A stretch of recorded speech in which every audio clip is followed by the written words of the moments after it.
within the last couple of days, many of our residents have received notice of the revaluation of their property in the mail. Some folks may not have received that yet. They probably will over the next couple of days, but we have our city assessor, Jeannie Hering, here with a quick presentation on that process for all of you, council, as well as the public, and our city comptroller, Rachel Jacobs, to discuss the financial impact or methodology that goes into that.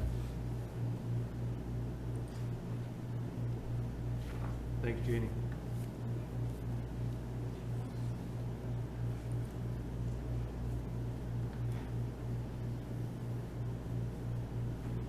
Like Jeff said, my name's Jeannie Herring. I'm the assessor for the city of Auburn.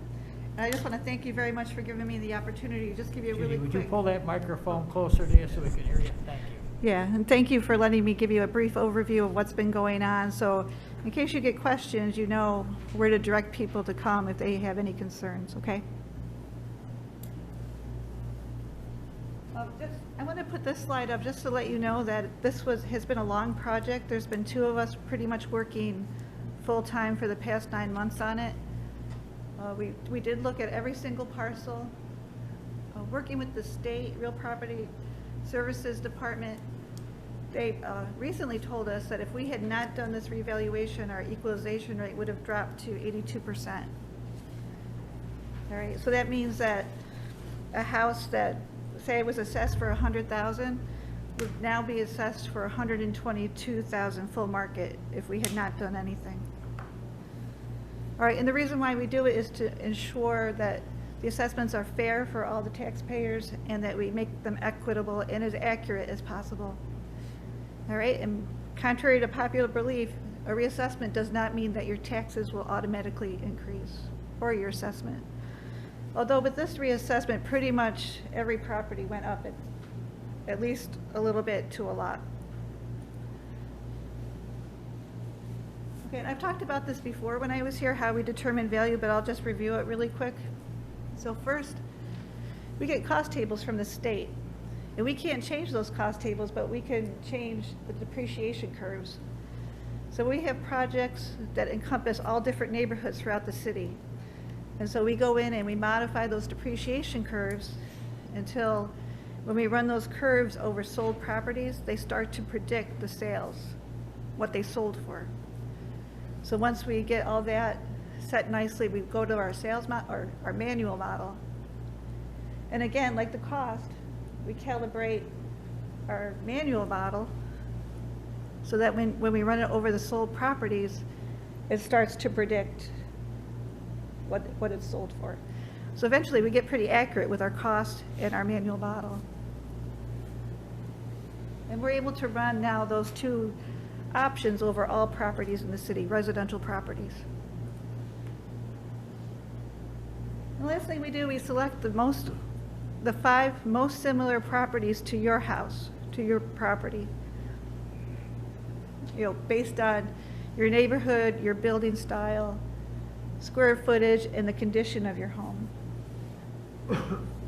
And that process also incorporates the first 2 steps, the cost and the sales model is brought in. So all 3 are used in conjunction. And so that's how we determine your assessment.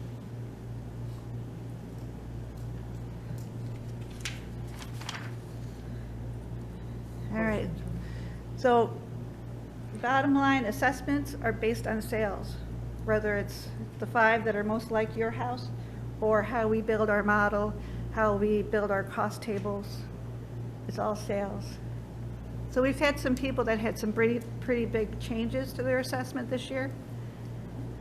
I had one person come in today. He was assessed for $47,000. He jumped to $80,000. We talked about his house and looked at comparables, and I suggested that probably he was underassessed. And he had been getting a good deal for many years, and he agreed with me. He didn't quite agree with the 80-something, but he knew that he had been getting a deal. Also, certain properties are selling for more. Like you can't buy a ranch in the city of Auburn, a 1,000-square-foot ranch, for less than $130,000. And you better be ready to purchase it that day because it'll be gone the next day. So it just depends on that type of stuff for your assessment. I hate to put this slide up, but people, we've been getting the question a lot, how can my assessment go up and my taxes go down? That doesn't quite make sense. So while we at the assessor's office are not responsible for taxes or coming up with the levy, that's more of the comptroller's, responsibility. But here is an example. We have a spreadsheet where we show what the county needed to raise, the school, the city. We broke that apart into city and the CIP. We look at our 2021 taxable, and we know our tax rate added together was $39.95 per thousand. So now we've added $233 million to our tax base. So now if the levies stay the same, our new tax rate is going to be $32.66 per thousand. So depending on how much your assessment was raised, there's a possibility that you'll pay less in taxes now, even though your assessment went up.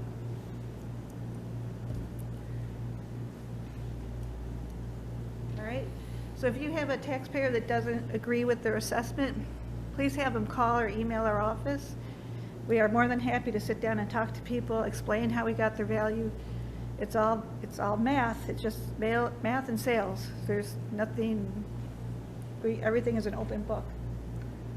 All right, and there's our phone number and the clerk's email address if you want to share that.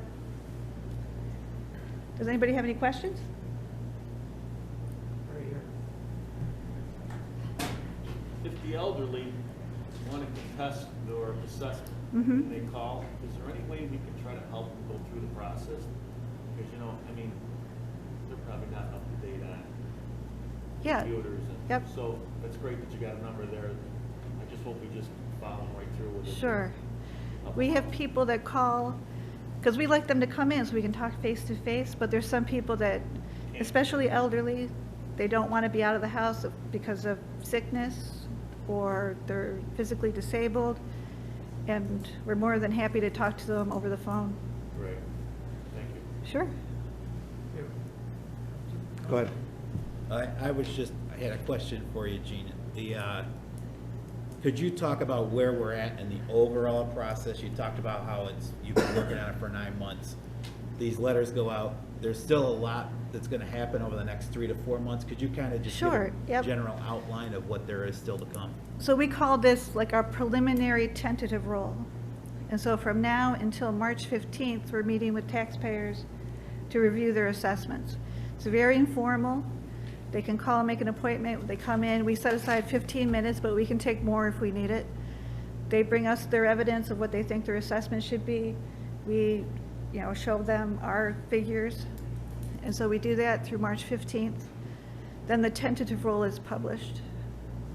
And then from the tentative roll to the Board of Assessment review, people can still come and talk to us, but if we need to change their assessment, we have to go through a process called assigned stipulation, which is just basically we agree, we both sign a paper. It goes before the Board of Assessment review and they approve it, which they always do. They kind of have to, but. And then the first week in April, we've scheduled the Board of Assessment review. And if people are unhappy with anything we've done for them up until that point, that's when they go and present their case before the board. And then when will the roll be finalized? The roll is finalized on June 1st.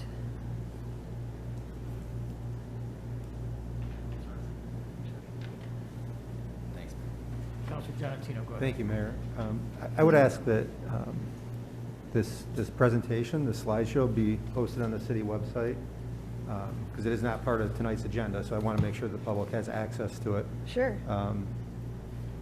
You mentioned the state's role in the process and how they put us on notice that if we didn't do a re-eval, the steps that they were going to take. Does the state have to sign off and approve on the values that you assign to these properties?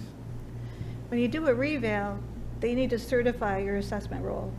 Otherwise, you're not eligible for state aid And there might be some other ramifications as far as when you do have things like the school district, where we have our role along with other taxable municipalities that are joining together, like for the school.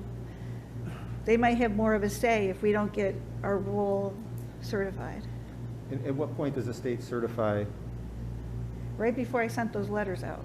Okay, so the state had to sign off on that? Yes. And if we weren't at where the state felt we should be, what would happen? We would lose state aid. And again, like I think they might have more of a say if we're not at 100% in assigning that value, so that when they figure out the piece of pie for the school budget, say, that we would not be at 100%. Okay. So I would assume, and I don't like to assume, I guess I'll guess, I don't want to assume. I would guess the state looks at real estate sales just like you are Yes. in Auburn, New York. Mm-hmm. And then when you send your figures to them, if it doesn't jive, they're not going to certify it. Correct. All right, thank you.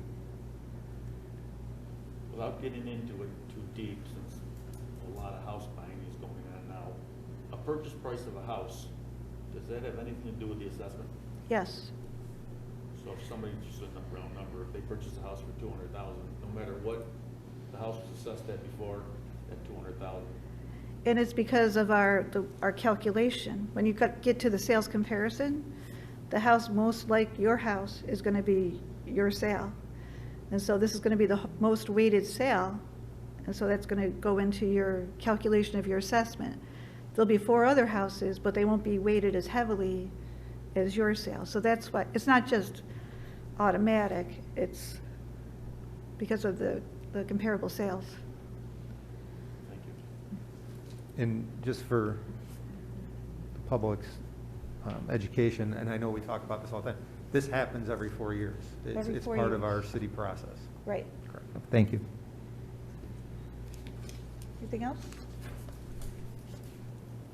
Do we take it from,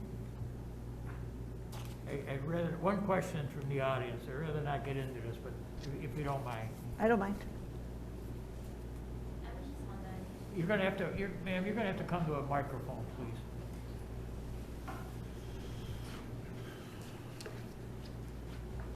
Hello.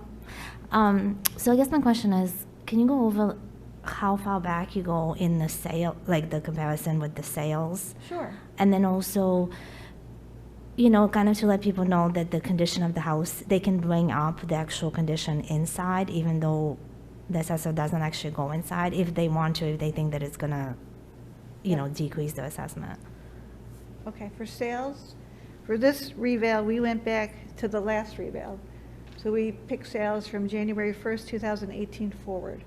Arm's length sales only, meaning that they were not related, it was, you know, on the market for enough time, things like that. And interior condition. We get if we've never seen the inside of a house, we make certain assumptions based on the outside of the house. If it's well taken care of, things look good, we assume the interior is also in that same condition. We look at real estate ads every day. Every time anything comes on the market, we're on it, you know, capturing pictures and taking a look. So that's how we get other interior pictures. So if your interior is not as good as your exterior, you might want to come and bring us pictures. Thank you. Yeah. Counselor's all set? Thank you. Thank you. Thank